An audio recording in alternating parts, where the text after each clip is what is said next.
नमस्कार, आप देख रहे हैं पब्लिक टाइम्स पूर्वांचल। मैं हूं हेमा। आइए जानते हैं देवरिया की खास खबरों को विस्तार से। देवरिया के पथरदेवा कस्बे स्थित जनता उच्चतर माध्यमिक विद्यालय के मैदान में आयोजित क्रिकेट टूर्नामेंट में मैन ऑफ द मैच का अनोखा इनाम चर्चा का विषय बन गया। आयोजकों ने ट्रॉफी या नगद पुरस्कार की बजाय विजेता खिलाड़ी को एक मोटा ताजा देसी मुर्गा दिया। 1 से 8 फरवरी तक चले इस टूर्नामेंट में 16 टीमों ने भाग लिया। मंच से घोषणा कर मुर्गा दिए जाने पर दर्शक पहले चौंके, फिर खूब हंसे। विजेता टीम ने भी इसे मजेदार और यादगार पुरस्कार बताया। आयोजक प्रद्युम्न पांडे उर्फ पीडी ब्लॉगर ने बताया कि यह इनाम लोगों की यादों में रहे, इसलिए अलग तरीके से दिया गया।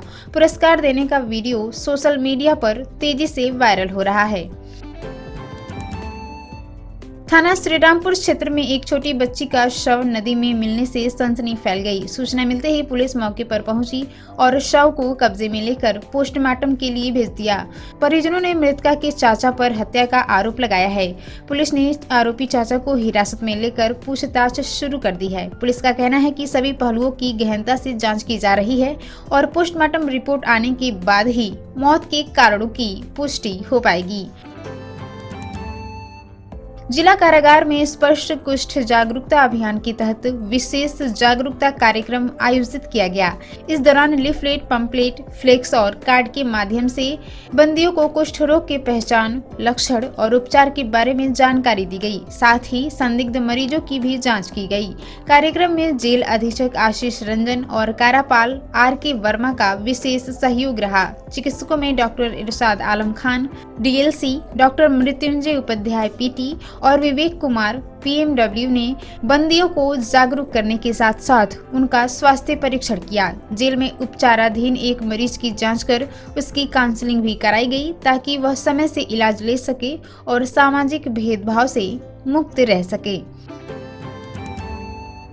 चालक की लापरवाही से दोपहर में स्कूल बस से उतर रही 8 वर्षीय छात्रा के दोनों पैरों पर बस का पहिया चढ़ गया, जिससे वह गंभीर रूप से घायल हो गई। हादसे के बाद चालक बस को सड़क पर छोड़कर फरार हो गया। यह घटना कटाईवीर बाबा के पास स्थित सेंट मदर टेरेसा स्कूल की है। दोपहर करीब 3 बजे LKG की छात्रा अंशिका को छोड़ने के लिए बस गांव पहुंची थी। प्रत्यक्षदर्शियों के अनुसार जैसे ही अंशिका बस से उतर रही थी, चालक ने बस आगे बढ़ा दी और पिछला पहिया उसके दोनों पैरों पर चढ़ गया। सूचना मिलते ही पुलिस मौके पर पहुंची और घायल बच्ची को सामुदायिक स्वास्थ्य केंद्र पहुंचाया, जहां से उसे हालत गंभीर होने पर मेडिकल कॉलेज देवरिया के लिए रेफर कर दिया गया। बाद में उसे गोरखपुर भेजा गया है। स्कूल प्रबंधक गिरजेश मिश्र ने बताया कि बच्ची के पैरों में चोटें आई हैं और उसकी स्थिति में सुधार बताया जा रहा है। पुलिस मामले की जांच कर रही है और फरार चालक की तलाश जारी है। खेत में सिंचाई के दौरान पंपिंग सेट फटने से घायल किसान सोनू यादव की इलाज के दौरान मौत हो गई। घटना 7 फरवरी की है, जब बड़वा टोला मझौली राज निवासी सोनू खेत में सिंचाई कर रहे थे और अचानक पंपिंग सेट में विस्फोट हो गया। उसका एक टुकड़ा उनके सिर में लग गया। परिजनों ने उन्हें पहले सलेमपुर CHC, फिर मेडिकल कॉलेज देवरिया और बाद में गोरखपुर में भर्ती कराया, जहां देर शाम उनकी मौत हो गई। शव घर पहुंचते ही परिवार में कोहरा मच गया। पुलिस मामले की जांच कर रही है। बस्ती में तैनात ASI अजय कुमार गौड़ का शव अयोध्या में सरयू नदी से बरामद हुआ है। उनके भाई और झांसी में तैनात ADM अरुण गौड़ ने इसे सुनियोजित हत्या बताते हुए पुलिस की कार्यप्रणाली पर सवाल उठाए हैं और पूरे मामले की न्यायिक जांच की मांग की है। अजय गौड़ 5 फरवरी को ड्यूटी पर निकले थे। इसके बाद उनका मोबाइल बंद हो गया और वे लापता हो गए। बाद में उनका शव घटनास्थल से कई किलोमीटर दूर सरयू नदी में मिला, जिससे कई गंभीर सवाल खड़े हो गए हैं। उनका अंतिम संस्कार बरहज में सरयू नदी तट पर किया गया, जहां बड़े बेटे उत्कर्ष राज ने मुखाग्नि दी। परिवार में पत्नी रंजीता और 2 बेटे अमृत राज व उत्कर्ष राज हैं। परिजनों का कहना है कि अजय व्यवहार कुशल और मेधावी थे तथा गांव से उनका गहरा जुड़ाव था। पुलिस मामले की जांच शुरू कर दी है, लेकिन परिवार ने दोषियों के खिलाफ सख्त कार्रवाई की मांग की है। मुख्य विकास अधिकारी राजेश कुमार सिंह की अध्यक्षता में गांधी सभागार विकास भवन में जिला स्तरीय सलाहकार समिति और जिला स्तरीय समीक्षा समिति की दिसंबर 2025 तिमाही बैठक आयोजित की गई।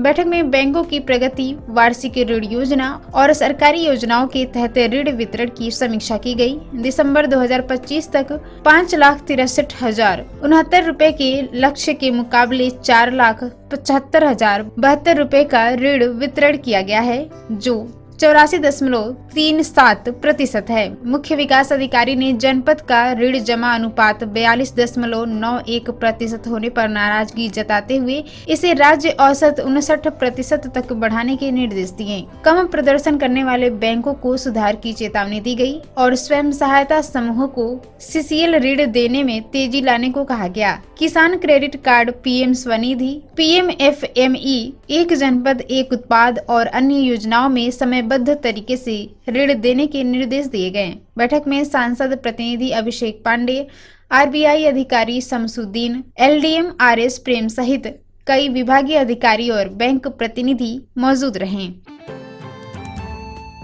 दिव्यांगजन सशक्तिकरण विभाग और जिला प्रशासन के सहयोग से वैष्णवी सेवा शिक्षण संस्थान द्वारा राजकीय इंटर कॉलेज परिसर में 2 दिवसीय दिव्य कला एवं कौशल प्रदर्शनी का आयोजन किया गया। प्रदर्शनी में दिव्यांगजनों द्वारा तैयार हस्तशिल्प, सजावटी वस्तुएं और उपयोगी सामग्री के 12 स्टॉल लगाए गए। साथ ही खेलकूद और सांस्कृतिक कार्यक्रमों के माध्यम से दिव्यांग प्रतिभागियों ने अपनी कला का प्रदर्शन किया।